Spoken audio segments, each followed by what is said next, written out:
All right, it is a Thursday morning, which means it is time for meditation Q&A, questions about meditation. Um, I'm going to do this every week, I think, use Thursdays to focus on specific questions about meditation practice. I talk about meditation a lot in my other videos, um, usually in the context of projects or aesthetics or art or music, or what that interplay is between um, like a musical experience and what it is to be kind of broadly human, and the language of meditation. I use it a lot, so I think it's worth taking time and really setting aside all the other stuff and just talking about the foundations of meditation practice.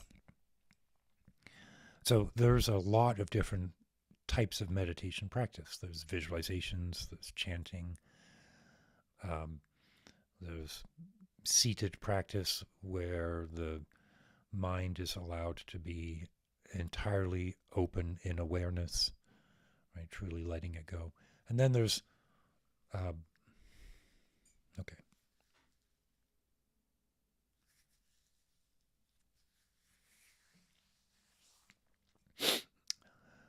All right, good morning. It is Thursday, and that means it is time for meditation, meditation questions, and if not answers, at least a bit of discussion.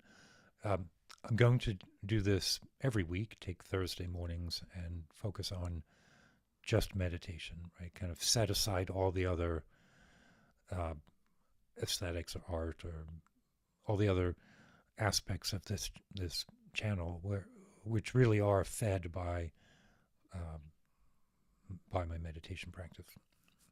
Kind of different ways of exploring, but I think it's helpful to um, let some of that kind of aesthetic framework, put that aside and focus on meditation. So every Thursday, if you have questions about meditation, drop them over as a comment on this video or on any video, and I will start to move through them. I'm not sure how many I'll get to in a 10 to 15 minute video. I do have a tendency to wander on a little bit. But the question today is short and actually quite potent. The question is it okay to want something? Is it okay to want something? So I think where this question is coming from is the language that we use in meditation around non-attachment. And so um, the foundation of meditation is the mind of non-distraction. A non-distracted mind is a mind that does not follow the thoughts as they arise. Right? It is not a mind that is free from thought, but it is a mind that is free from the distraction of the thoughts, and distraction is attachment, or rather attachment is distraction. If I am sitting, and let's say that the practice is to follow the breath, which is a very traditional, very foundational practice. If you can pay attention to the breath while all other experience and phenomena is going on around you, that is sort of table stakes for the stable mind. And eventually the focus on the breath is let go. The breath becomes another object in the field of awareness. Eventually even the sense of the meditator let go and doesn't vanish, but becomes another appearance within that field of awareness. But it all begins with the ability to focus on an object, and the breath is a very traditional object to focus on. It could be, it could be a point on the wall, it could be an object, literally an object, but the breath is a very, very good, very, very, very accessible object. Okay, so if I'm sitting here and I'm breathing and I'm observing the sensation of breath, whether that's through my nostrils or in my belly, whatever the point is, the point of attention, uh, myriad thoughts flutter by. Most of them too small to even call trivial, right? Like the kind of muttering that goes on in the mind. Sometimes a great realization appears, right? But in this practice, we aren't trying to cultivate those realizations. We aren't looking to capture them or get up and journal them. The practice is to stay equanimous and stable.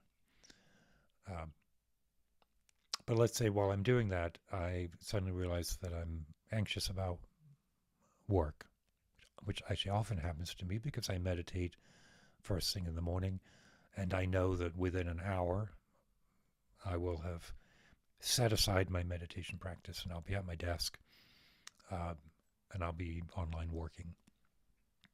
And I can easily get wrapped up in the anticipation of that.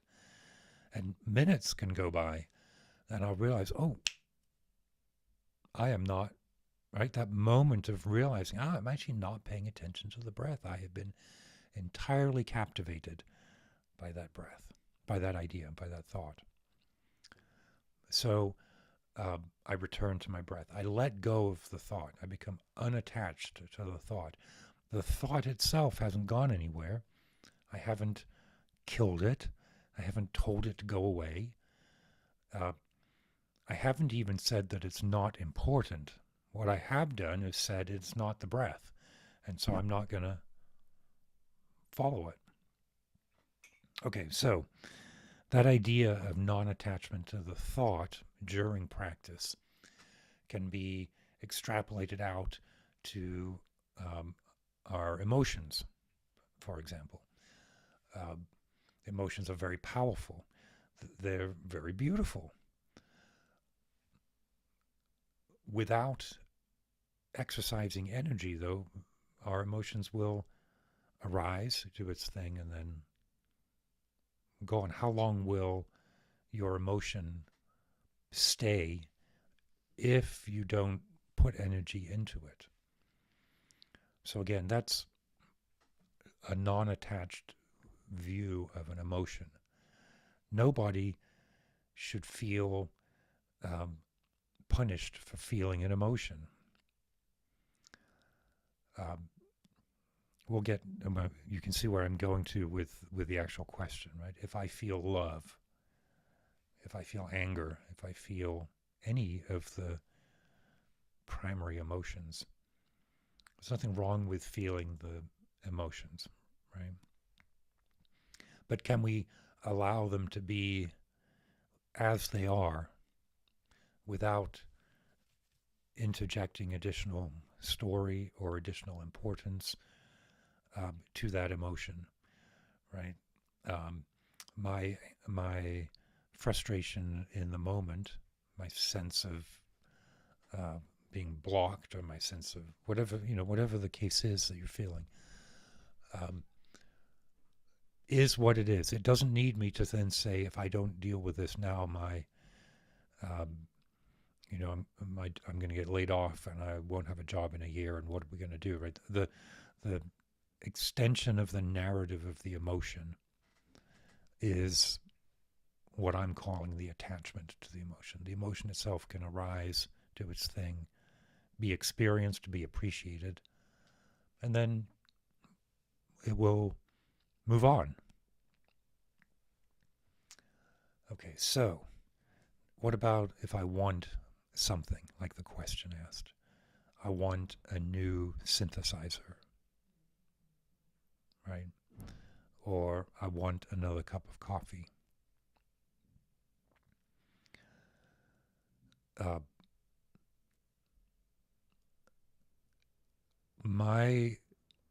What I'm trying to articulate here then is, if the desire for those objects, the coffee or the synthesizer, is clear, then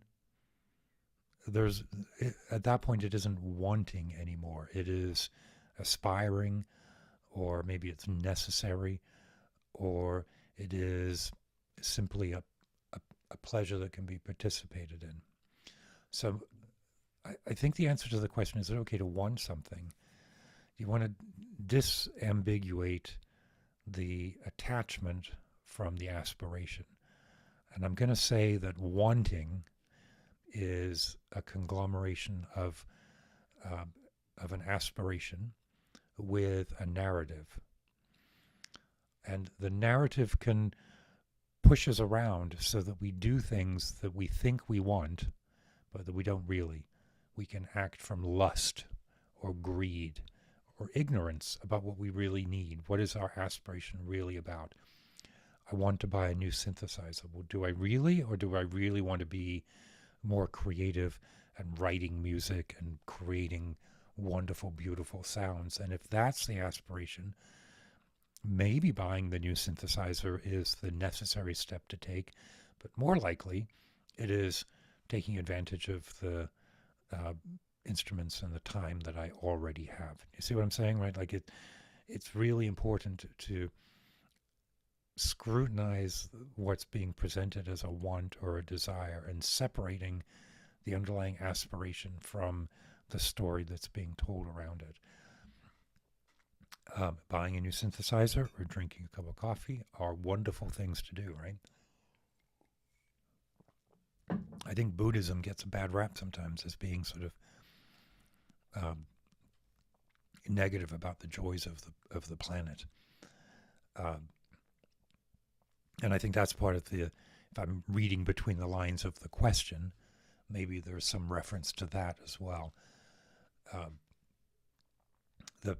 The pledges of being embodied, which, to continue the analogy or to continue the example, includes drinking coffee in the morning, or includes making music with electronic instruments and synthesizers.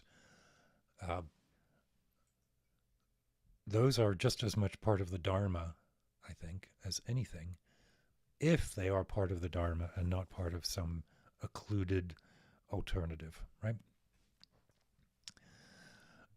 I'm making this sound a lot more complicated than it really is, and I hope that that's what comes out of this, is that the desire for something is always made up of two parts: an aspiration that comes from the deepest unfolding of our being and our karma, and that should be acknowledged and recognized. And if all else is good, follow it. But let's make sure that it's not a substitute for something else. I think that's entirely within the context of meditation and Buddhism. And in fact, the practice of sitting helps that disambiguation, because we learn what it is on the cushion to see a thought and separate it from the story about the thought. And that process is exactly what we do, whether it's about a thought or an emotion or a thing or an event or a person. Use the time on the cushion, right, which is very controlled and very, it cultivates stability. Use that to extend out, and apply that to whatever it is that you're wanting. The question didn't say anything about what it is, but I'm assuming it's a material object of some kind. Anyway, I hope that was helpful, and please dialogue, right? Use the comments to ask your own questions, to challenge anything that I've said, right? To come up with your own. I'd love to hear what your thoughts are about what it is to want something and if it's okay. Right? All right, good. Keep your wits about you.